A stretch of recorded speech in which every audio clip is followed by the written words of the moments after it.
I'm so happy that you could all join us. The first one, we went over roles in cannabis and all the different possibilities of working in cannabis. Today, we're going to go over specifically ancillary roles, and we're going to talk about kind of what that looks like and what that means for the industry itself.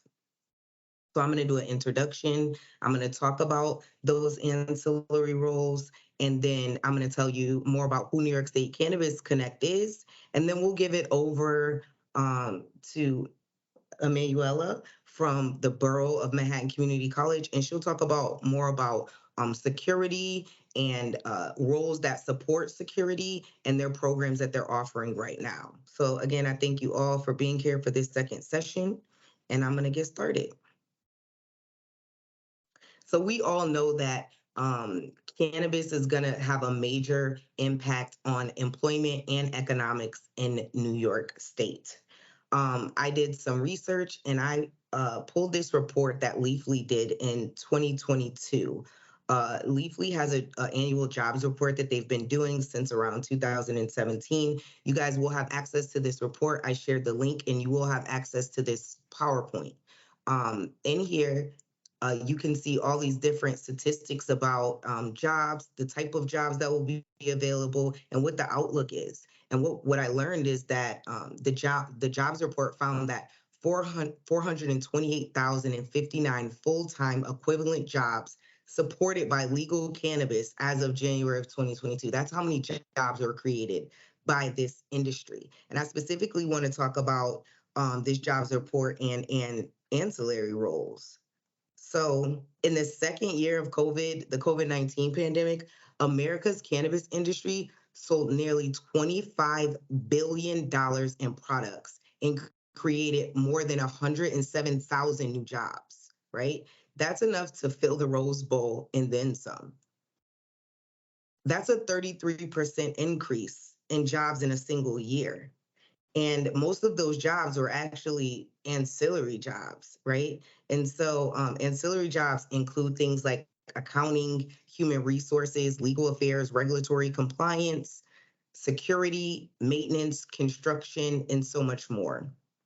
Um, Ancillary roles actually help the cannabis industry thrive on a vibrant ecosystem, right, that support the cannabis industry's growth and operation without directly touching the plant itself. So these are the type of roles that we're talking about, roles that don't actually necessarily touch the plant itself. These roles are diverse as the industry itself, and they're offering exciting opportunities for individuals with a wide range of skill sets and interests. So we're going to take a closer look at what these jobs look like, and I'm just going to review them. So I'm going to go like over the roles specific to where we're at within the industry. So if we're talking about ancillary roles in production or processing, and just so you guys know, processing and production involves transforming raw cannabis and plant material into consumable products, right? Like extracts, edibles, concentrates, topicals, things like that. And these roles typically are extraction technicians.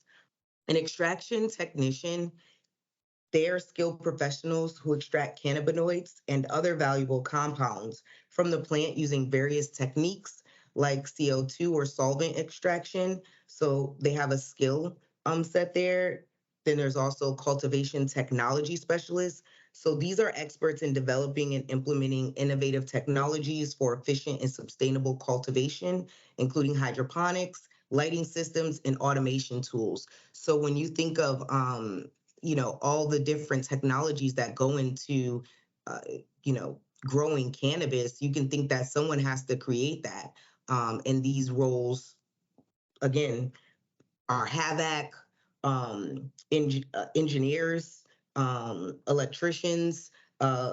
You know how to create systems that can support and the lighting, the electricity needed, the capacity, things like that. And so these are all roles that you can get into now within cannabis to help them build out their operations. Packaging and labeling. Uh, we need creative minds to create cool packaging in New York. There are a lot of restrictions too. and it has to be compliant packaging. So those are opportunities, and you have to make sure that it's accurate and it adheres to compliance. Testing and quality control technicians. There's actually a certification you could get through New York State right now to do some of this. And I'll share some of these tools and some of these resources with you all when I follow up. So we need people that can do analytics, that can conduct rigorous testing and that understands, again, safety, potency regulations, and compliance in New York State. Next, we'll get into logistics, logistics and distribution, right? There's ancillary roles that are supported through these type of license types. And if you don't know, logistics and distribution is the process of actually moving the cannabis. So how are you moving it from cultivator to processor to licensed retailer, right? And things around logistics include transportation and security. Like I said, Emanuela will get into security, transportation. You have to have reliable transportation. You have to understand logistics when you're moving such a product as cannabis. And obviously, security goes hand in hand with that. And you want to make sure, again, that we're following the strict regulations in New York State. Inventory management and those tracking systems, they take tech savvy professionals to create and design those type of tools.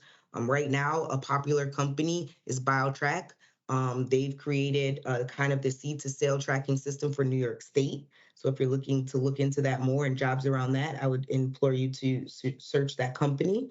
And they've created a system to track the movement of the product, to prevent diversion and maintain accurate inventory records. Also, so there's something happens, like a recall, you as a consumer can find out what's going on with that. So those are jobs that are needed.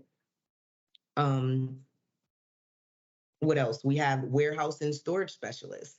They're experts in creating and managing a secure climate controlled storage facility for cannabis products, right? They have to make sure that there's that the warehouse is set up in a way that is coherent with their operation, that moves smoothly, so that products can be plucked and shipped in an efficient manner. So that takes someone who understands um, how to run a warehouse, and so those are jobs that are also available.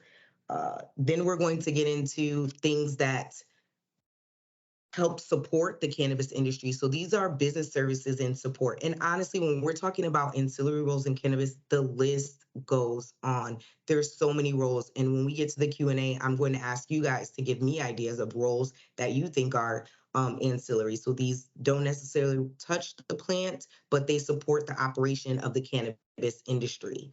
So this is a broad term and it encompasses a wide range of activities to help the business run smoothly and efficiently.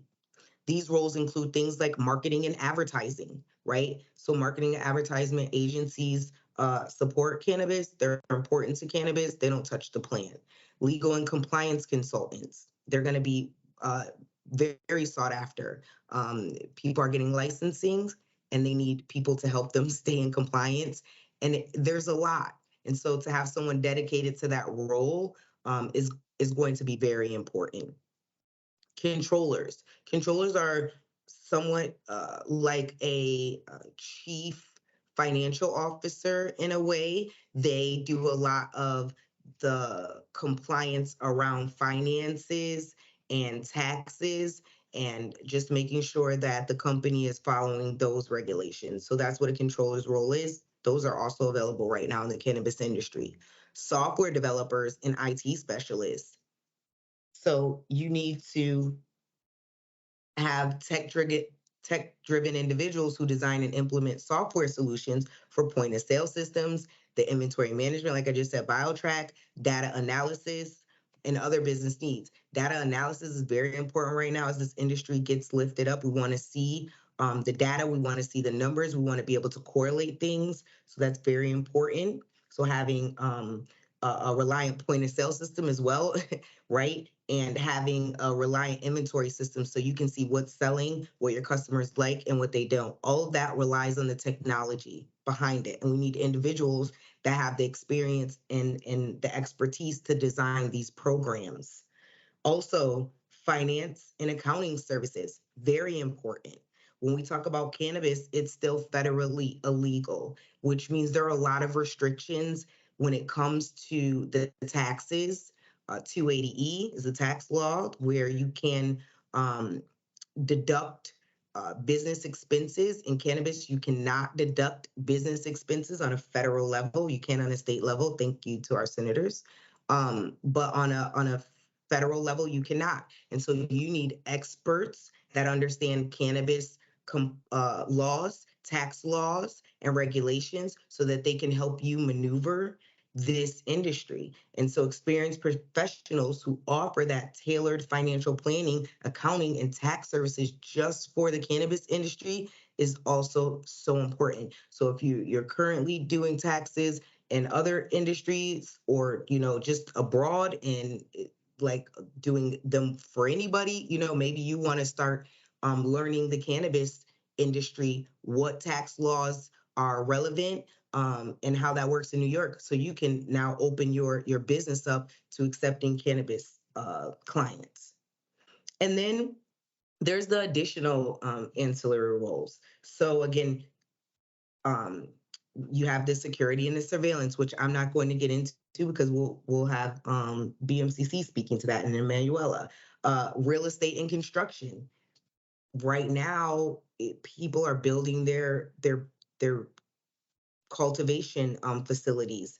They're building their retail stores, and they need an expert to provide that type of design expertise and other cultivation. Like I just said, the having a background in havoc, understanding how to create a climate controlled environment, understanding how if you're an electrician, how to wire a facility for the capacity of lights that will be required for indoor grows, things like that. These are things that are needed now within the cannabis industry and as they build out. So it's just good to be looking at all these different variant opportunities.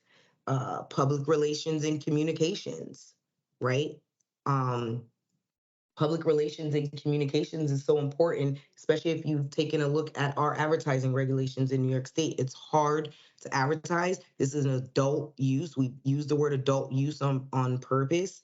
And so we have to make sure that we're not advertising in a way that attracts children, right? That we're compliant with New York State. I believe it's over 90% of the audience has to be 21 or over.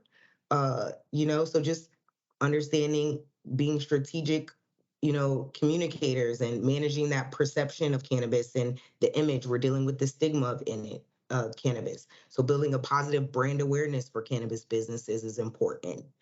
Um, Event planning and marketing right now is very big, right? Creative minds who organize and promote cannabis related events like conferences, trade shows, and educational workshops is so important as we look to expand people's resources in this state and understanding of the legalization and what that means for them. It's so important. So as you can see, there are a lot of roles that fall under ancillary in cannabis, and these are just a few of the examples of the many roles supporting the cannabis industry. It's a diverse ecosystem, and it offers individuals with various skill sets and passions the opportunity to contribute to this industry's growth and success. And I want you to remember that the ancillary market is constantly evolving, presenting exciting and potentially high paying career paths for those who choose to be a part of this dynamic and innovative field. So please just think big, New York.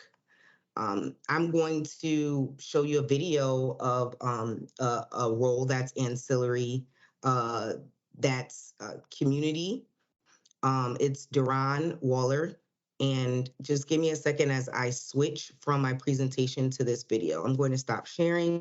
Sorry about that, everyone. I'll try to figure it out why Emmanuel is presenting, but just to kind of go into who we are, which I also have a video on that I'll show you, but just who New York State Cannabis Connect is. So we're an organization that really has a mission to promote and cultivate community around cannabis within New York State.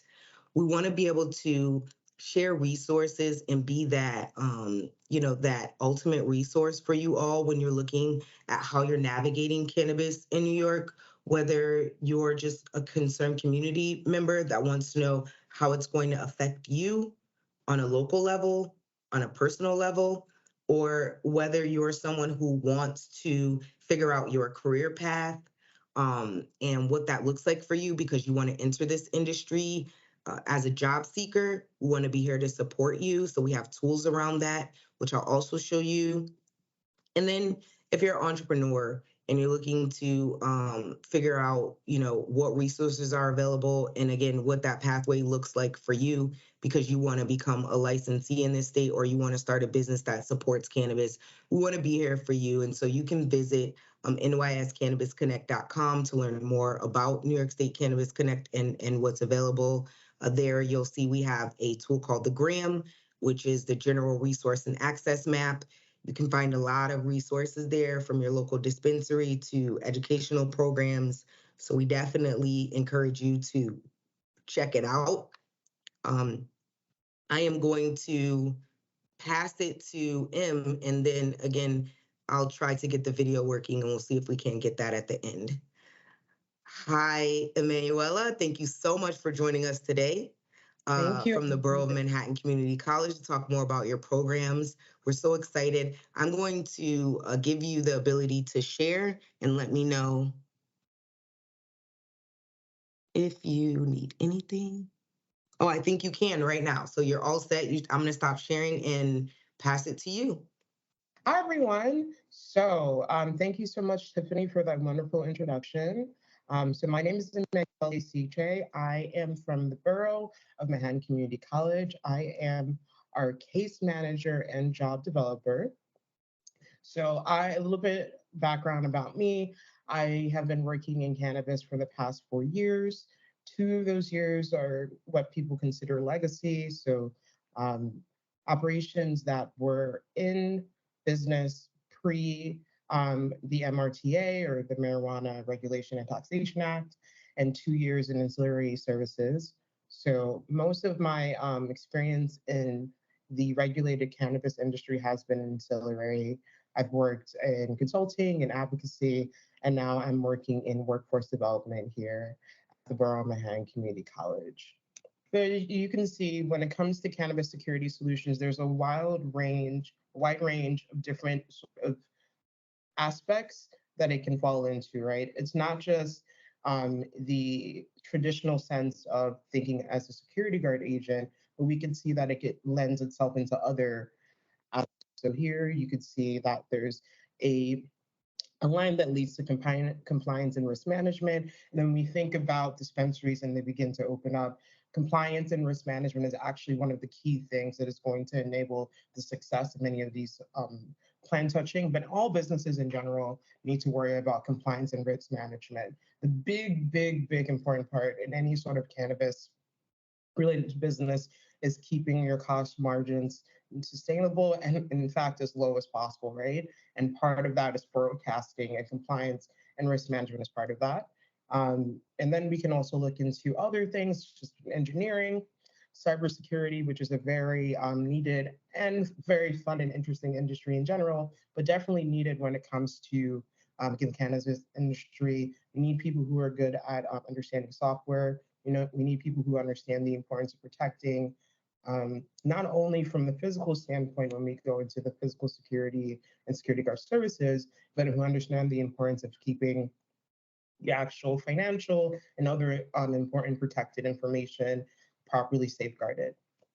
Then also it leans itself into consulting as well. All right, so I can send this map personally so you guys can see it better, but I'm going to go back to the full screen. All right, so about me. This is a overview of our current instructor at BMCC. I'm gonna skip through a little. This is our director, Floor Jarvis, but I want to get deeper into, we'll get back to the team later, but I want to give like a overview in terms of what the expectation is when it comes to security services in the cannabis industry, right? So this is a content overview of what I'm going to go through. It's going to be very high level. I'm going to do it very quickly. And I want to get to the meat of it, which is trying to show you guys all the amazing opportunities that are available currently, ways that you can get active, become part of the cannabis industry, whether it be through other aspects, particularly when it comes to security. So this is a brief overview of what the content is going to be for the slideshow. We're going to talk briefly about risk assessment, understanding legal framework, security plans, access control, surveillance, alarm systems, employee training, inventory control, visitor management, and transportation security.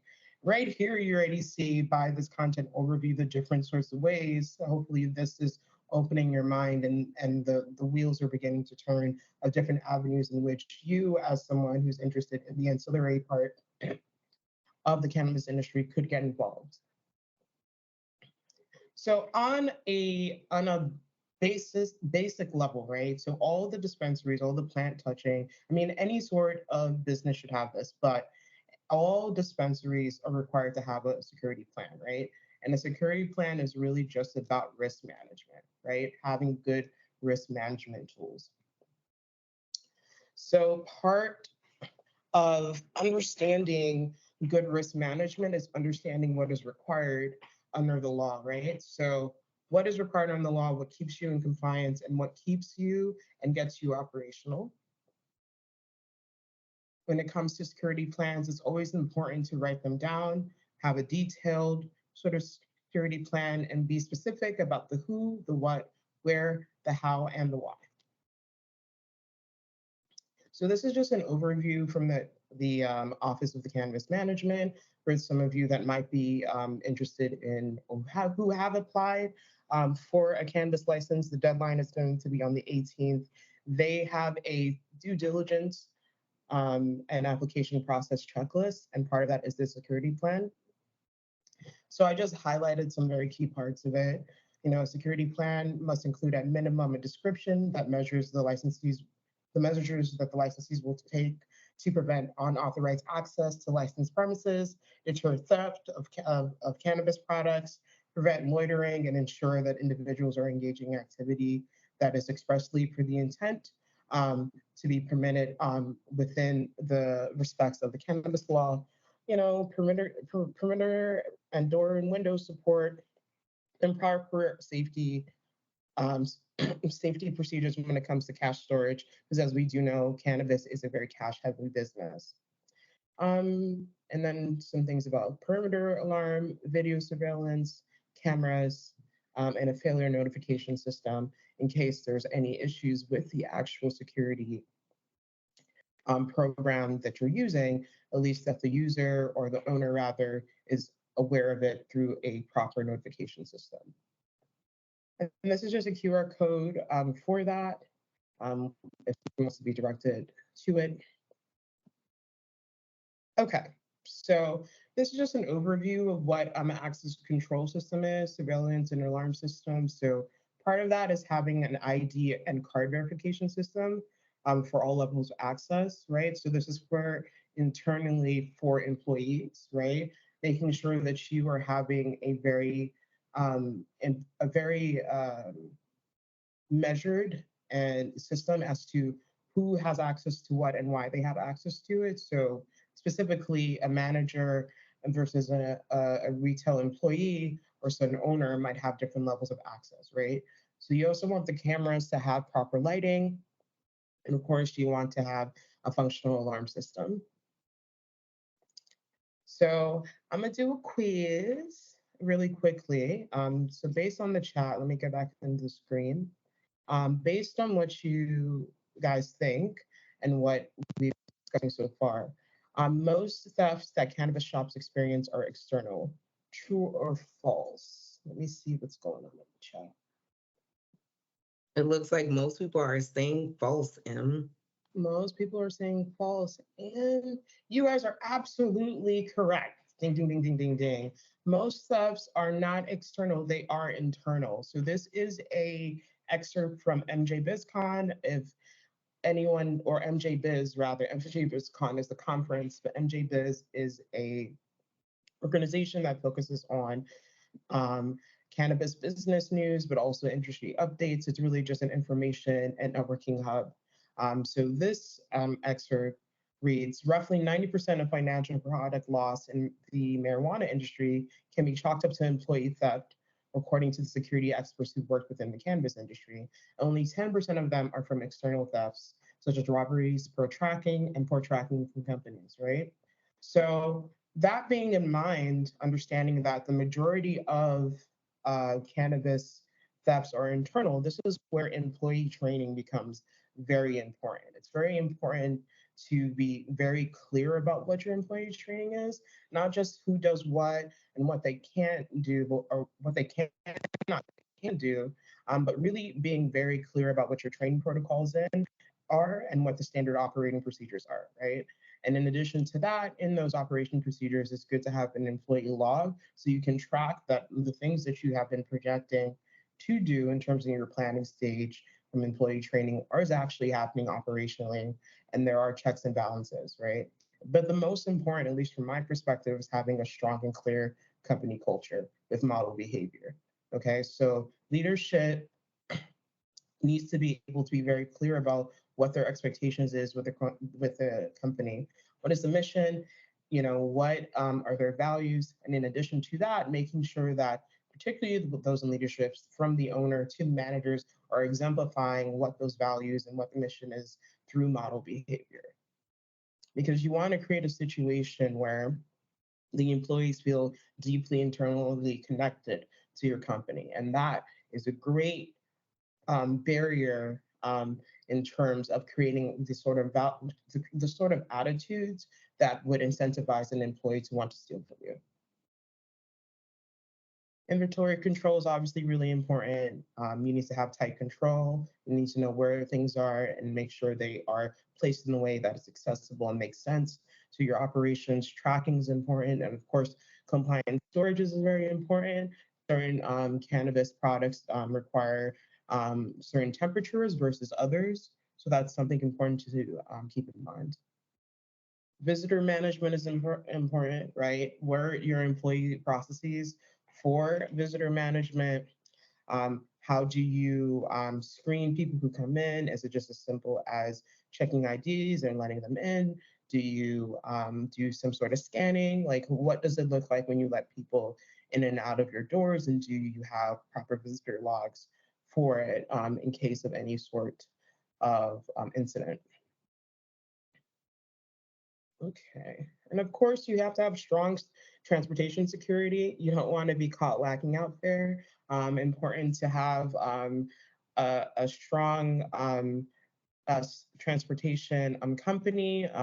Armored trucks are important, people that understand the importance of proper entry, understanding what those regulations are and requirements around that, and understanding the best practices as well. Okay, finally, I'm here. So now I'm going to give a brief overview of the program in terms of what we're offering. So we are grant funded by the Department of Labor alongside our partner, Lehman College. We were tasked in giving the lead for workforce development training. And in this workforce training program, we are offering three tracks. We are offering security solutions, advanced retail dispensary associate, and advanced manufacturing technician. We started with our cannabis security solutions. Our first track opened on October 16th, and now we are moving into the new year with our second cohort for January 16th in the cannabis security solutions. So the only requirement in order to be part of this program is that you must be at least, well, there are two requirements. Well, three actually, sorry. So you must be 18 years old or older. You must have a high school diploma or some sort of equivalent, and you must have a New York State security guard license. Those are the three requirements to be part. This is an upskilling program in which we focus on adding your knowledge or building upon your knowledge as a security guard professional, but focusing specifically on what is needed for a cannabis security guard.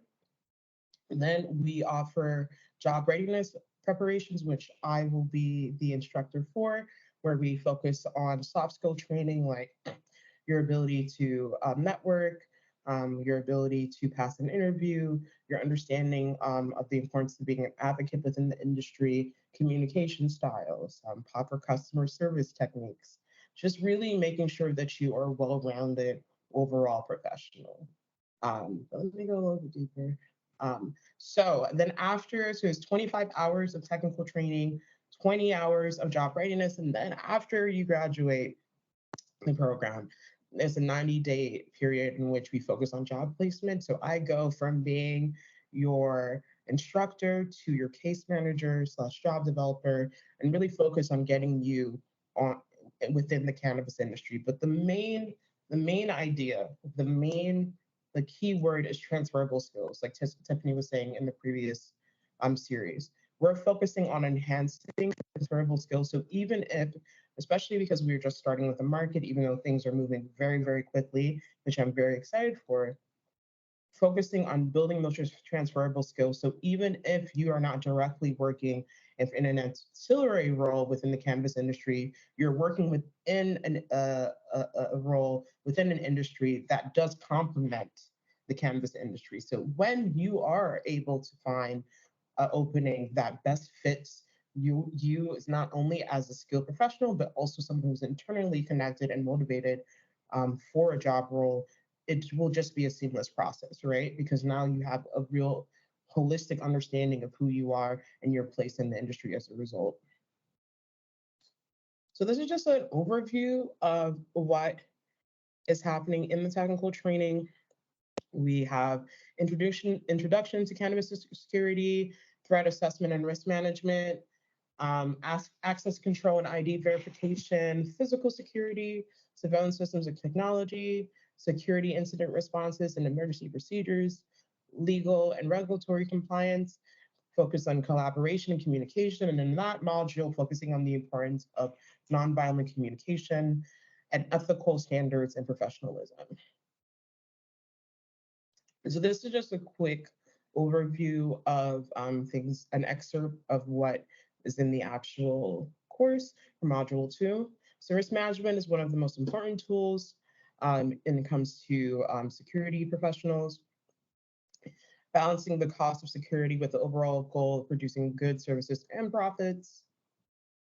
And then this is just talking about the specifics of what a good risk management program would look like for any sort of cannabis operation.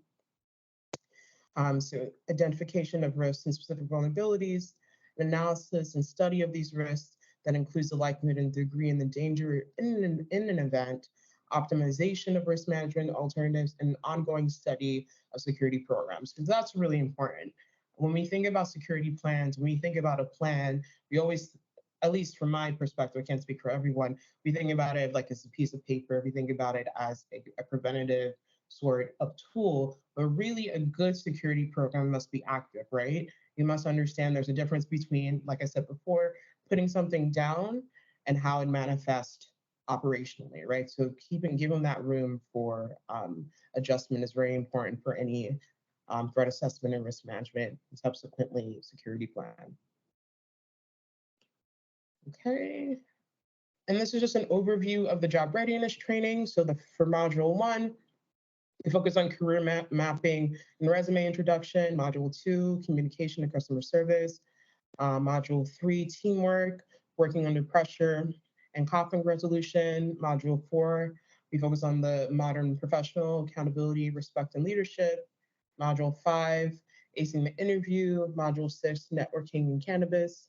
And then Module 7, we just focus on a wrap up until the next steps as I go from, again, being the instructor to the case manager. This is just an overview from the first module of the job readiness aspect, in which I made it very clear to my students that part of being part of the cannabis industry, regardless of where you are, whether you're plant touching or non-plant touching, or as we call non-plant touching folk, ancillary, you are going to be an advocate, right? Because cannabis is such a highly political and highly regulated industry.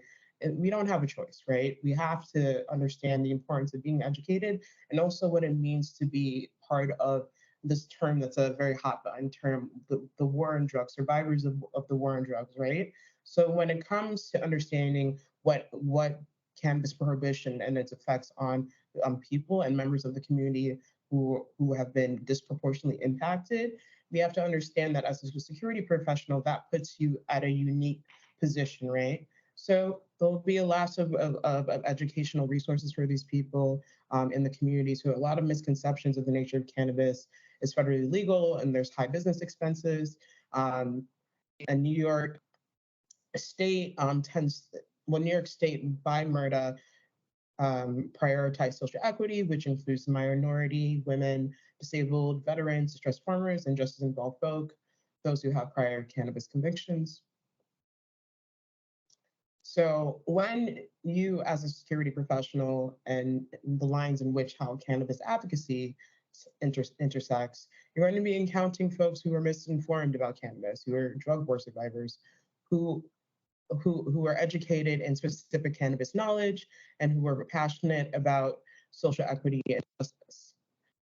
You'll be encountering employers who have higher financial burdens, less legal protections, and high compliance standards. Okay, so that's my information. I know I gave a lot, but if anyone is interested in the program who would like to enroll, who wants to know more, and who would like to connect with me, feel free. And thank you so much, Tiffany, for giving me the opportunity. This was a great presentation. Thank you so much. If you're okay, I can share your PowerPoint with everyone that attended this today and registered for this. I love that you touched on just the social equity and the community impact, because that is a part of Ancillary that I didn't touch on, right? Really. And it's so important. It intersects so much, and you're right, when you have this diverse group of employees working in these different roles, it really kind of addresses the stigmas, and it helps us to address the stigmas. You brought up some great points, and I just want to kind of reiterate it for everyone. You all will have the opportunity to ask questions about the program. You'll be able to ask her more about security and what that looks like, and even how you can get involved with what she does at BMCC and sign up for the cohort. I do want to quickly, because I apologize, it was my issue with the audio. I do again appreciate your patience. Uh, I am going to I'm going to give us just a few minutes, Ashley, and we'll get that question answered for you. The videos I'm going to share with you are brief, but I do want to show them. I think the first one I'm going to show you is a role from, like I said, Duran. Duran, who is this, he's no longer the senior, he's actually the director now. But when we did this video, which was over a year ago, I do want to point out that these career exploration videos have been out for a year, and they are older, but in his role, he was the senior community giving, and he talks about how important community is. So I want to share this with you all. My audio is working, and then I'll also share the video about New York State cannabis, and I'll give an introduction to that before I share, and then we'll open it up for Q&A. So thank you all for your patience, and give me one moment.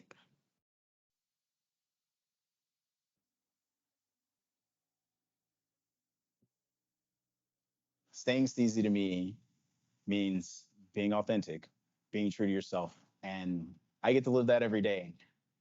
I have my dream job, and it's a perfect crossroads of every experience that I've had, both in my personal life and my professional life. And it aligns with my passion for this plant. Every day that I come to work, I get to be myself. My name is Duran Waller. I'm the Senior Community Giving Manager.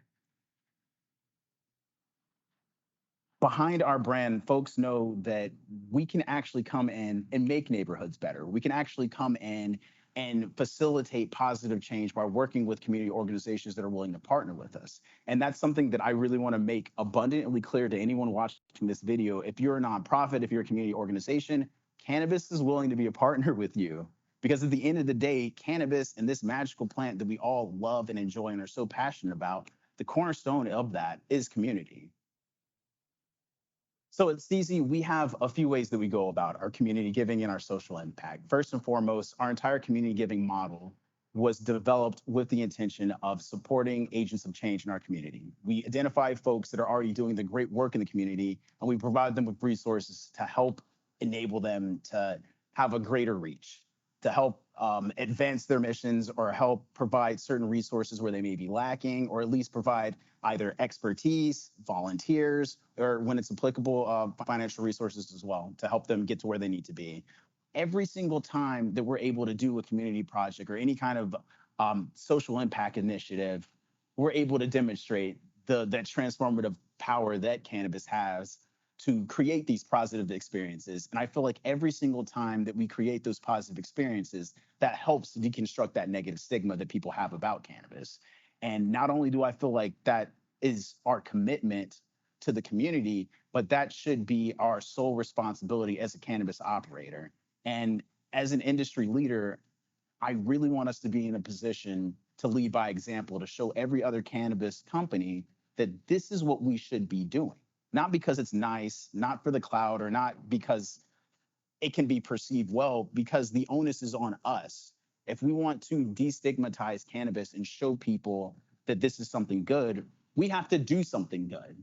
We have to let our actions speak louder than just these positive, pretty words. And that's why I'm so passionate about this work.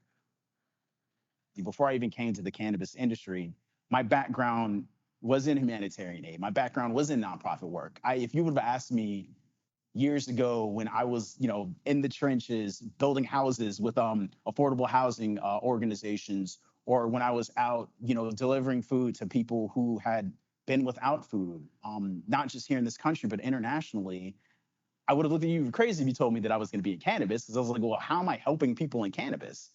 Now I feel like I'm eating my own words, because I feel like I'm in a position to do more and impact far more positive change than I was with some of these other nonprofits. And I know somebody could on the surface could hear that and think that that's kind of crazy, but that's the truth. That's really the truth. It's really vital for us to partner with New York State Cannabis Connect, because we understand firsthand how complicated the cannabis industry is, and we understand how complicated it is for newcomers into the industry. So we're able to work with New York State Cannabis Connect to kind of be their cannabis Sherpas through the industry to help introduce them to what these careers look like at a more advanced stage. It's important for us to support the folks that have supported us and helping us become the brand that we are, as large as we are. And it's on us to help share that wealth, to invest back into the community the way that they've invested in us.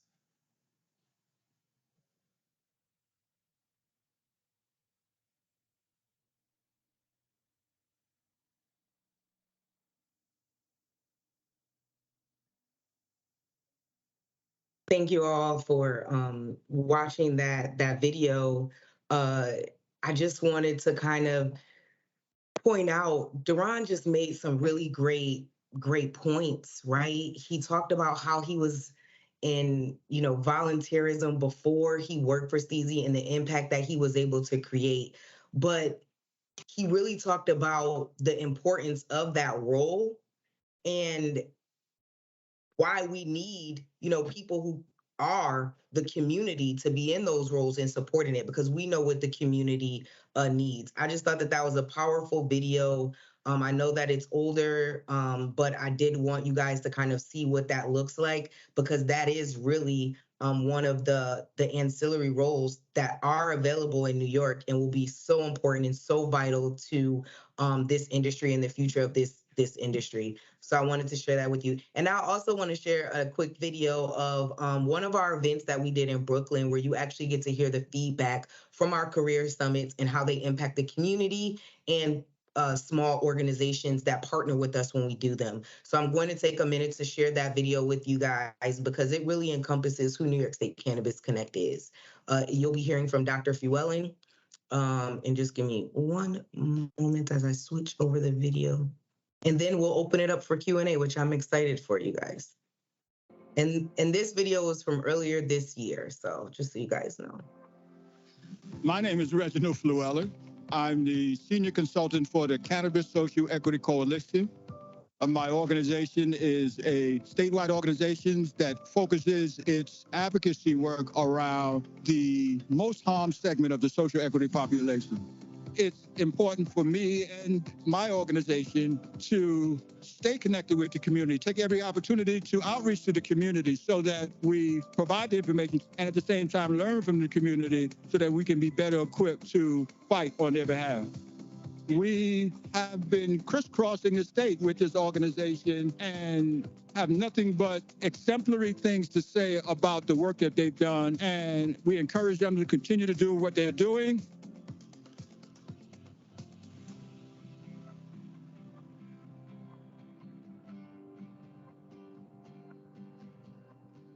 Thank you all. And these videos you can find on our YouTube channel. I'll also share that with you guys because there's some great videos on there with our community partners talking about what they do. Another great resource for you all to find what your pathway looks like in cannabis. I really appreciate you all being on this call and your patience with me today through my audio issues. I am going to open up for Q&A for both Emma and I. I would ask that you raise your hand. I'm going to start with the questions that are in the chat. The first one, M, was for you. It's from Ashley, and she asked, is there a full virtual option for the training program? So currently, no, there isn't a full virtual option. All the programs will be hybrid. We are located in 25 Broadway in New York City. So that is not too far if you're familiar with New York City from Battery Park, which is right by the Charging Bull statue. And the reason for that is the technical training, there might be an understanding that online it might be good in terms for information and upskilling, things of that nature. But what makes this different is a job placement. It's a job placement program, right? And in-person experiential learning is key to job placement. So in terms of me giving you the sort of information in terms of the advocacy thing, and that's important, but we did a lot of things about the importance of communication styles, right? Customer service, the role playing and stuff like that. We did teamwork exercises, right? Where we did this exercise. I don't know if anyone knows about the marshmallow tower, but essentially you have marshmallows and toothpicks, and you get into groups of people and you have to create a freestanding structure within a specific time period, right? So, and then in addition to that, in terms of like the mock interviews and stuff of that nature, just really giving you also networking opportunities. It's really important to have this happen in person. So, um, if we can make the program effectual and offer it fully online, we would. But it's really better for the success of the people who join the core to have it at the very least be hybrid. Thank you, M. Please don't feel obligated to have your camera on. Anyone? Okay, I'll pass it to Esther and then Anthony after. Thank you. I think this workshop was really great. Thank you for you guys' presentation. It looks amazing. I wanted you guys to touch base on supporting. I know you guys are talking about workforce and employees, but how also you're supporting actual business owners with the programs that you guys are offering. I know it's a lot of information, but there are people who have been applying for licenses, and I think this is an amazing resource to let them know what each of you individually do to support businesses on onboarding and hiring. Thank you. Thank you so much, Esther. That's a great question. Emma, I'll let you start and then I'll go after. Awesome. So we are partnered with Lehman College. So Lehman focuses on the business development side, and we focus on the employee training, not only from the individuals who are looking to be placed, but the employers who are looking for individuals for their company. So part of the process, so which I love about my job as being a job developer, is creating the sort of training procedures and soft skill development in which the employers find a value. So part of my job is also to be a community liaison and speak to these employers and see, okay, which part of these 21st century skills, as we like to call them, not only being good at oral communication, but intercultural fluency. How are you good about resilience, right? What does that look like? And doing employee assessment surveys and asking them about the health and the status of their current business. In addition to that, the MCC is a member of the CHIP program. So we do help with application assistance. Again, the application is closing on the 18th. So we had our licensing clinic last month. And intermittently, I've been working in addition to all the work I've done to make sure that folks who are interested in application support services or properly placed and answering any sort of questions they needed when they were applying for licensing. So yeah, working as making it as a 360 model. It's not just bringing them people new employees, but even making sure that the current employees that they might have found on their own accord are properly supported and properly trained. So, in addition to that, I also connect them to our colleague leaving college, who focuses on the business development standpoint, which is anything you need about for business plans, anything you need to have a conversation about where to be starting when you're thinking about funding and business decks. So that is the ways in which we support individuals who are pers- current or prospective business owners. And that is great. New York State Cannabis Connect connects businesses to community, and we do that in numerous ways. One of the ways is how we're partnering with BMCC on this virtual series, right? And the New York State Department of Labor. Through those partnerships, we're able to connect with not just job seekers, but like Esther mentioned, employers and entrepreneurs that are looking to hire or they're looking to figure out how they can start to create a diverse workforce as we build this cannabis out. And so we do that through, or we partner with businesses through our career summit. So we invite them to be a vendor there or table there to share what they're doing, more about their programs, and also to meet the community firsthand, right? Then also we have an application called the GRAM, the General Resource and Access Map, which it lists out their organizations, business, retail organizations, and honestly, any business. If anyone on this call has a business that supports cannabis, that is ancillary, that wants to be on the gram, it's free.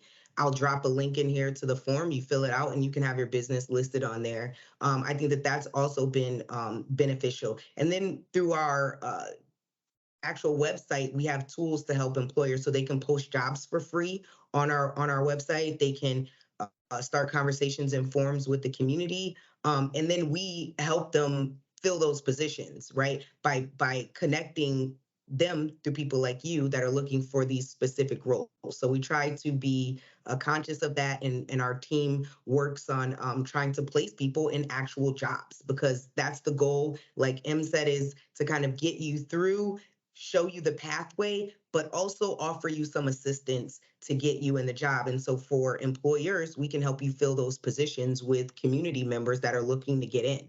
And actually, as we say this, I'm going to drop a link to another video what we have, and it's called "This Is How We Do It," and you kind of can hear how New York State Cannabis Connect does business with community organizations and entrepreneurs. Thank you Thank so much for your answer. I don't know if anyone on DOL side is here and can touch into what the CEED division is. If not, it's Not okay. today. They're not on, but they will be on the next session on the 30th. They're here every other session. So I will make sure that they touch on that, Esther. But thank you. Thank And you. I think this was amazing. Thank you for all the information. I think it's very useful.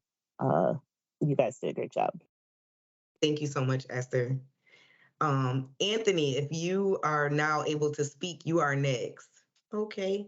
Then I'm going to go on to Nathaniel. Let me unmute, allow your mic and allow your camera if you would like. Good morning, Nathaniel. Or I'm sorry. Yes, is it Nathaniel Stephens?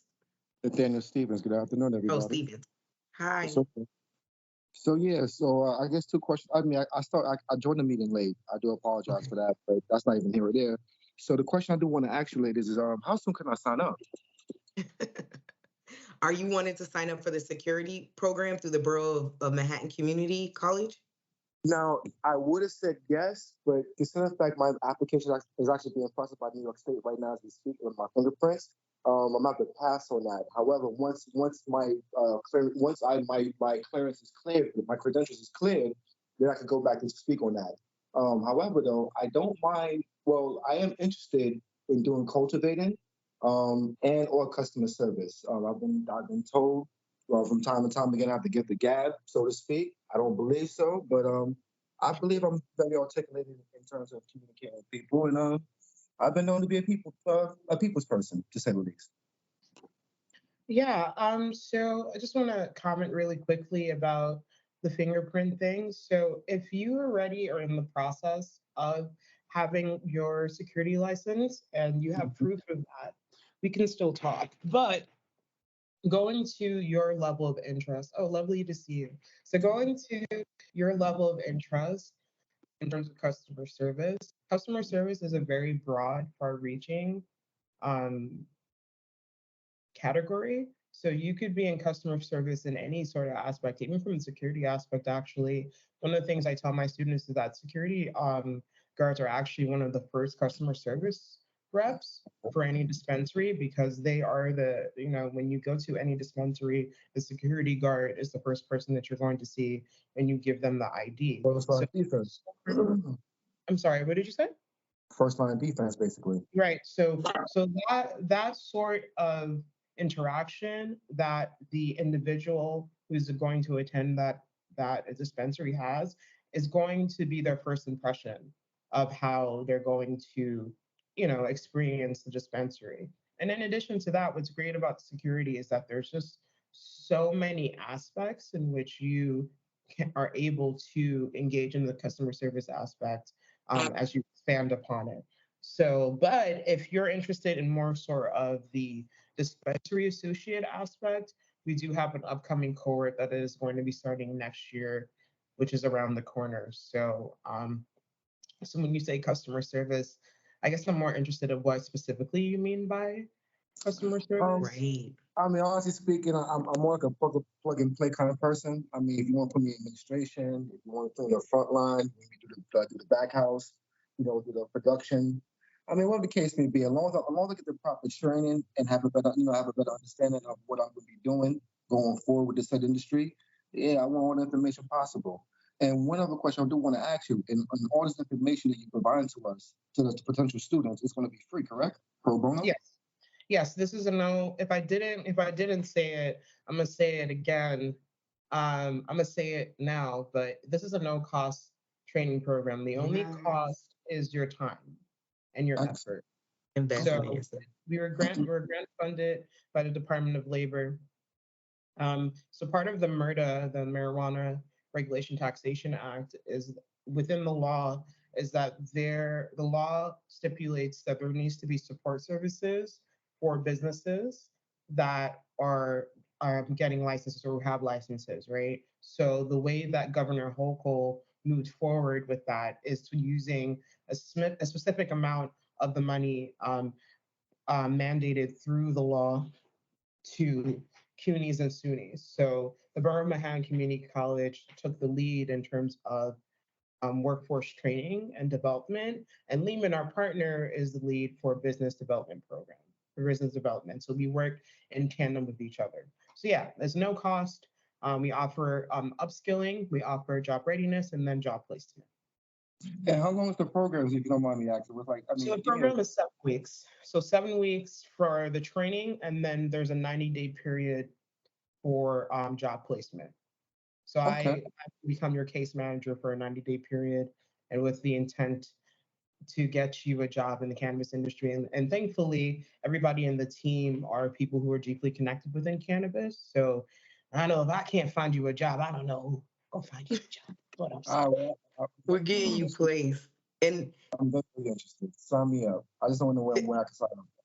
well, Yeah. and so when we're done with this call, you will all get email with the PowerPoint presentation, and it will include information on BMCC because Emanuela so graciously gave us her time this morning and will share these with us. So we'll make sure that you are all available for it. Like I dropped in the chat the article for BMCC when Governor Hochul gave them this grant. It is beautiful. See, there are going to be almost 60,000 jobs created, and we have to prepare people for them. And so these free trainings are definitely part of what we're pushing at New York State Cannabis Connect, because we want the community to understand that there are resources and there are free resources. So Nathaniel will definitely give you this, and we implore you to get involved. And the thing about it is there are so many pathways. And I wanted to mention that because you were like, I could do administration, I could do back house, I could do, and literally when Emma asked you about, well, where do you want to fit in the customer service? Because there are literally customer service for the point of sale systems that I just talked about, the technology companies, BioTrack, right? But then there's customer service for the cultivator, there's customer service on a retail level, right? So it really depends on where you want to get in and what you're looking to kind of grow your knowledge in. Because Well, I will say that oh, I'm sorry. Go ahead. Continue. I do apologize. no. I was just gonna say because it is through the data, and this is on the the last session we did. I definitely encourage you all to look at it. But through the data, we found that most people are looking to get in cannabis and willing to take any job just to get their foot in the door, which is actually great right now because in 5 years you'll be an expert, right? Because you're taking the initiative to get involved now at its infancy, and so I definitely what also, if you signed up for this, you're going to get an email from New York State Cannabis Connect monthly called Match Me. Match Okay. Me is an email that just gives you openings for roles in cannabis, and they range. My team goes through, they put them together, they're entry level all the way up to C suite. So it really gives you this idea of what's available. They're not just on adult use, they're on the medical side, they're even in government. The Office of Cannabis Management is currently hiring themselves. The Department of Labor, they're currently hiring. And these are the roles I mean, any role really that you want to get into, facilities that are building out and expanding, ROs, current card licensees or retailers that are opening, you can find a plethora of opportunities in the Match Me email. And so since you signed up for this, if you said that when you signed up that you wanted to subscribe to New York State Cannabis Connect, that is an email that you're going to get. Take advantage of it, apply to different jobs and see what's out there. I'm sorry that I was long-winded there. Nah, it's all right. I mean, some of the things you said took the words right out of my mouth because, I mean, consider, well, I won't even disclose that, but for the most part, I always wanted to get into this industry, so to speak, almost 10 years, so to speak, but I didn't know who to go to, who to speak to. And not just that, 10 years ago, this was very much illegal, you know what I mean? So, yeah, I really appreciate this.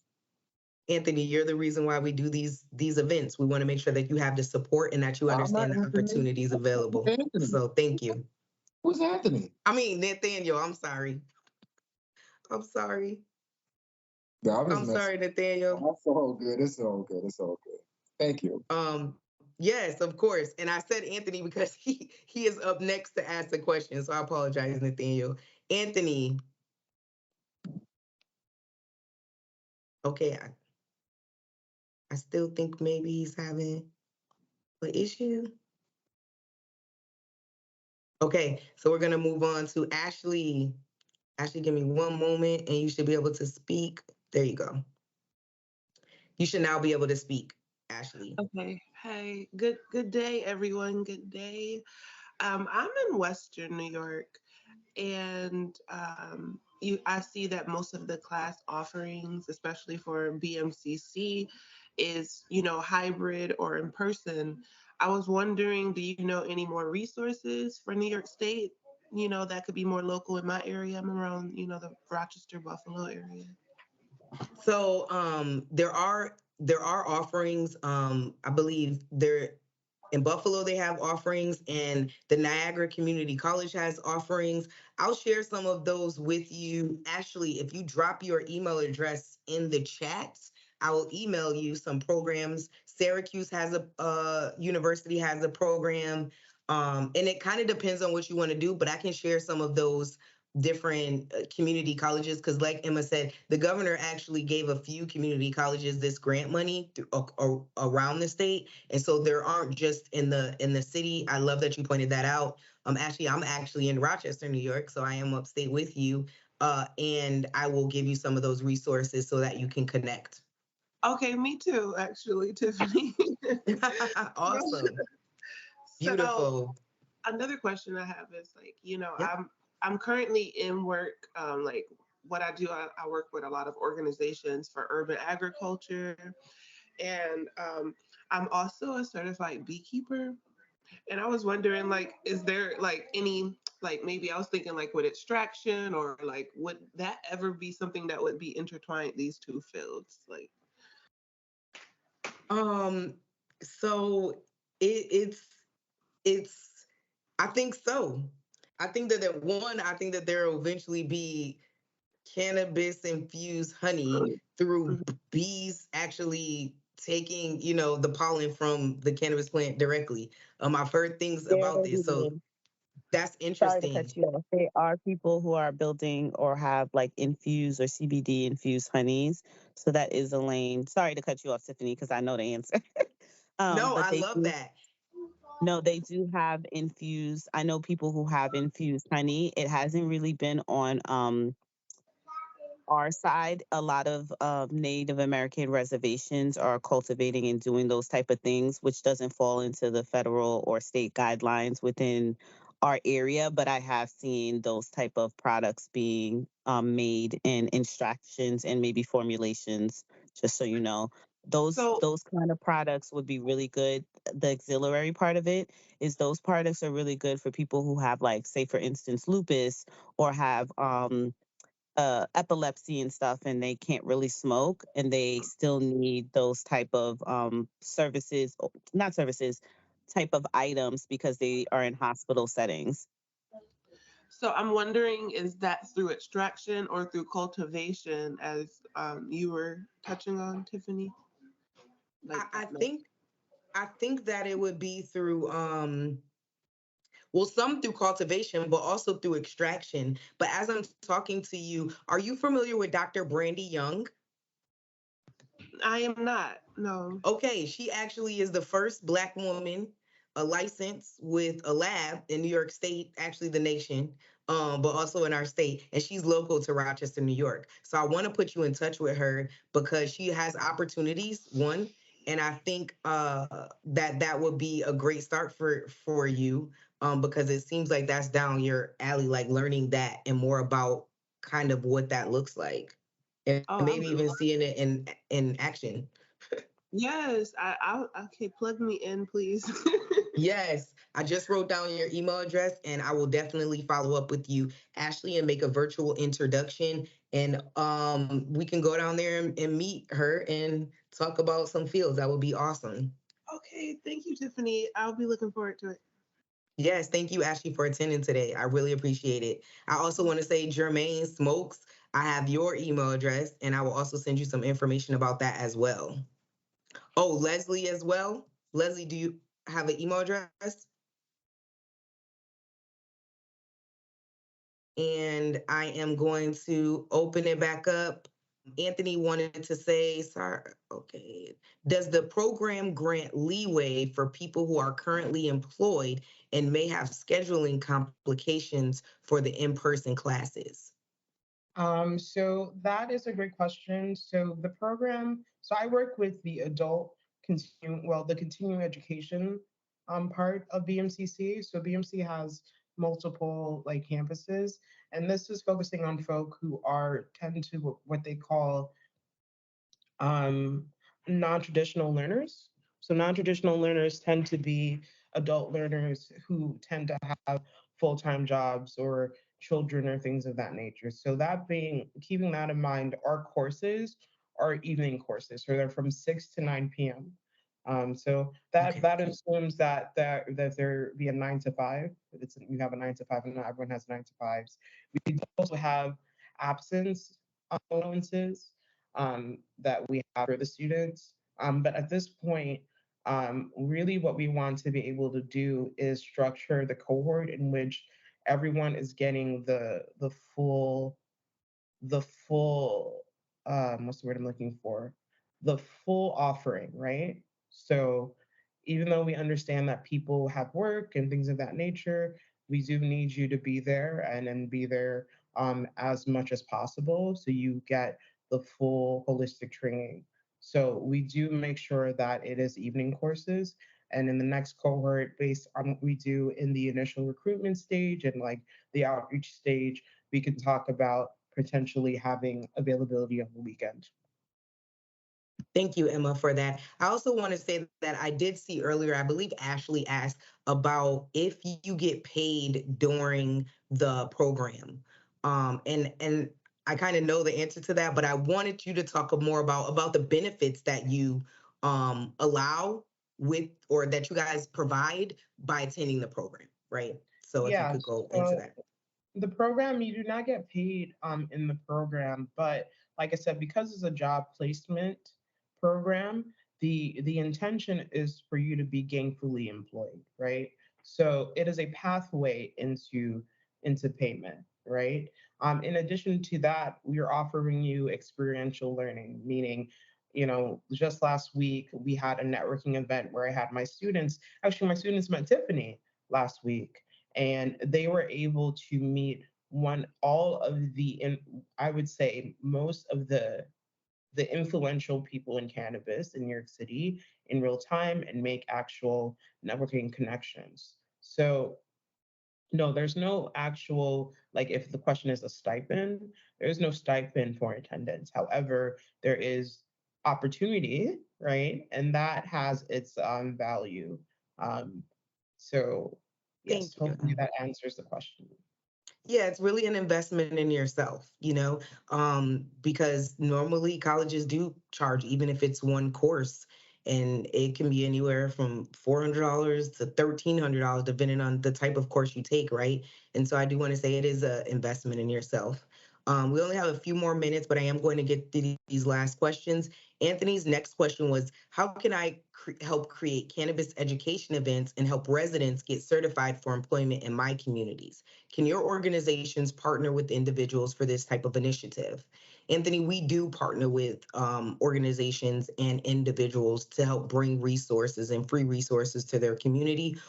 I'll follow up with you. I did send an email to you from last week with the Department of Labor. I'll get Emma involved as well as Esther, who also provides information around youth and the medical program and again to elderly and parents. So I think that there's an opportunity for us to bring you some great resources, and we'll figure that out on some dates and how we can get that moving for your area in Queens, I believe it is. And next up, we have Inga, who asked the question about, can we talk about other programs from the other schools? Kingsborough College is doing a cannabis culinary course for free in January. I love that. That's so true. We can talk about that. I'll put a note to send you guys some information. And then can we provide additional information regarding the positions at the OCM? From my understanding, you need to have taken the PCO test last year for their positions. It is true that you need to have, in order to get roles at the OCM, you need to have taken a civil service exam. There are some, because there's such a new office, when they first rolled it out, there was kind of issues with them filling roles because of this requirement. And so in some of the roles there is, you still need it, but there's some leeway there. And so I'll share some information about that. But you're right, you can't just apply for an office of cannabis management or even a Department of Labor role without having some sort of civil service exam under your belt. And so I will send that to you. Inga, can you just share your, make sure I have your email address? Thank you, Emma, for sharing that resource in the chat. And then the Kingsborough Community College does currently have a cannabis culinary program that they're doing. We actually did a presentation with their cohort on jobs around cannabis and culinary. And so I would implore you guys all to look into that because there are different community colleges holding different programs around different fields within cannabis. Um, the Kingsborough Community College is a partner of New York State Cannabis Connects. And so I'll be more than happy to make sure that you guys get information about that program as well. And now that I'm hearing these questions, what I'm going to do is instead of just sending Ashley an email about the programs that are available through the community colleges, I'll send you all kind of an email, general email of the different programs that we know about that the community colleges are offering. So you can kind of make a informed decision about the pathway you want to take, depending on where you're based and what's available. Um, and since it's 1 minute over, I'm going to take another 2 minutes of your time, you guys. But I do implore you all to drop your email address in the chat. I do have your email because you registered, but if you specifically have a question or want a question, I do follow up individually with all of you. Anybody who was at the first session on December 2nd, I followed up with you all.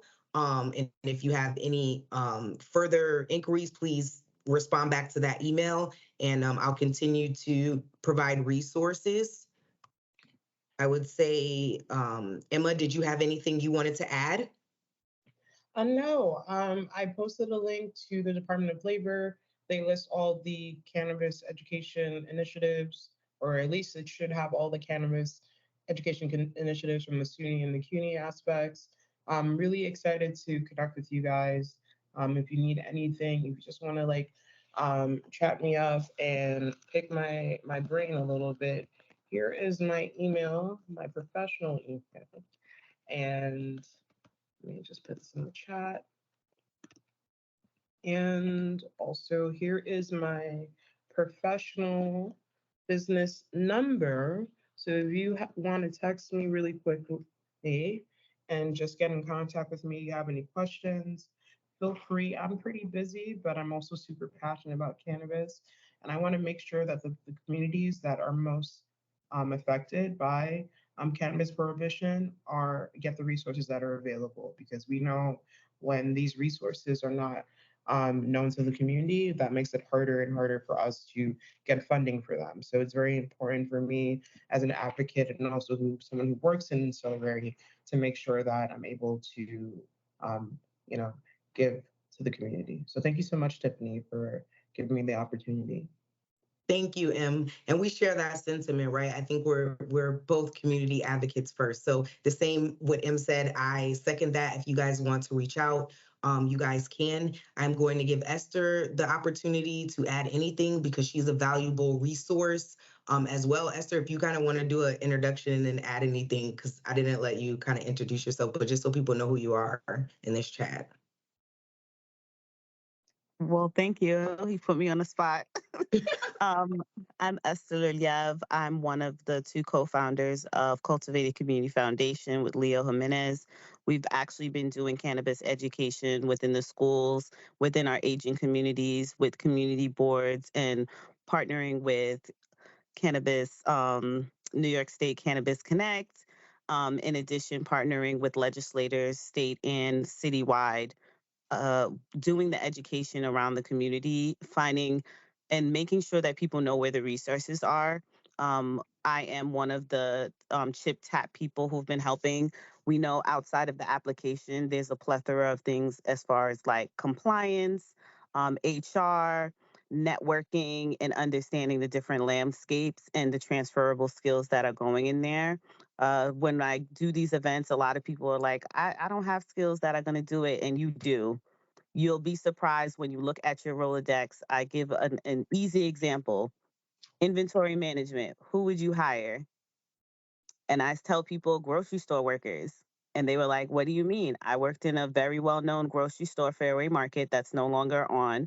And we did inventory every month and it was weighted.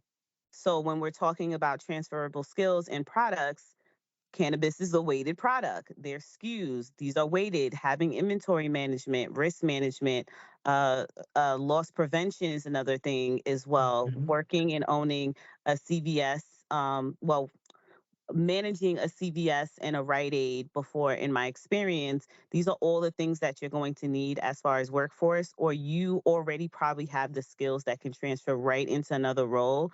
And just tweaking your resume, adjusting, knowing where to network, knowing where to find the opportunities can get you to slide in. And it won't be that different than what you're doing. It's just another industry, just like the liquor and tobaccos. So I do want to encourage people to continue attending these workshops. Make sure that you guys are following up with people, because that's the biggest thing I tell with people in networking. They do not follow up.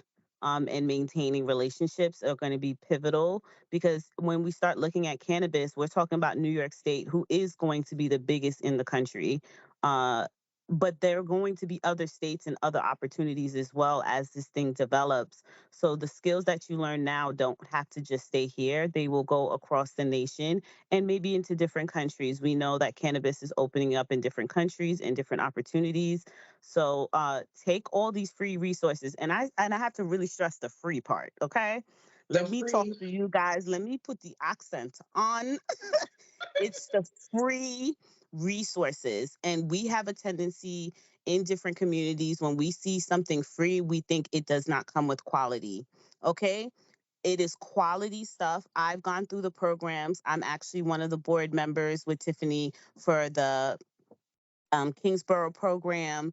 These free, you have people who are vested in these Mhm. things. Some of us are not even getting paid, just to make sure that our neighborhoods that were mostly impacted are pushing through. I have worked with the C division. They have done workforce development programs and have traveled from upstate to downstate to do this.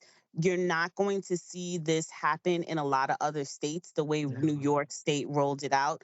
If you go to other states, they will tell you that they have not put this type of work. So take up all these resources, learn as much, get registered for these free, take it at your own pace, and use all these to actually create a career path, a business path for yourself. You know, we're all here for resources. I'll put my email down if people need me or connect. But I have worked with these two amazing women, and they are very passionate about this work. I've seen them from the boots ground before even OCM started. You know, like, these people were doing this work way before the state was involved, whether these schools were getting funded. We've been doing the work for a long, long, long time. And I just want to acknowledge that in this space. So understand that you're getting the best of the best here, supporting you guys and giving resources. So take it up, everyone.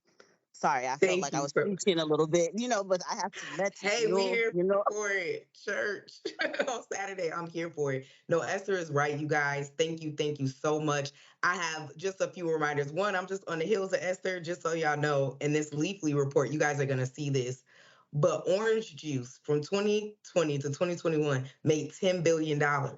Cannabis made $25 billion, and wine made $78 billion. This is a $1 billion industry that we have in New York. So there'll be a lot of opportunity. And I just want you guys to just know, ample opportunity. Think big. Like Esther says, step into these free resources. Just a few reminders. Our next session is December 30th. We will have the New York State Department of Labor at in attendance at that session. Please come. You guys will get a reminder. You guys will also get an email to the recordings of the first session and this session. Next reminder, applications close for cannabis licensing Monday, December 18th at 5 p.m. Eastern Standard Time. Please do not wait till the last minute to do your application. Another reminder, if you're applying for a micro business or a retail, you can apply for a provisional license right without having a location. So you can do that. Please, if you're looking to apply, apply. Make sure that you're following those steps. Cannabis NYC is actually doing an event today. Right now, if you check the social media, you'll get a link to that. And three, I will follow up with you guys. I appreciate your time.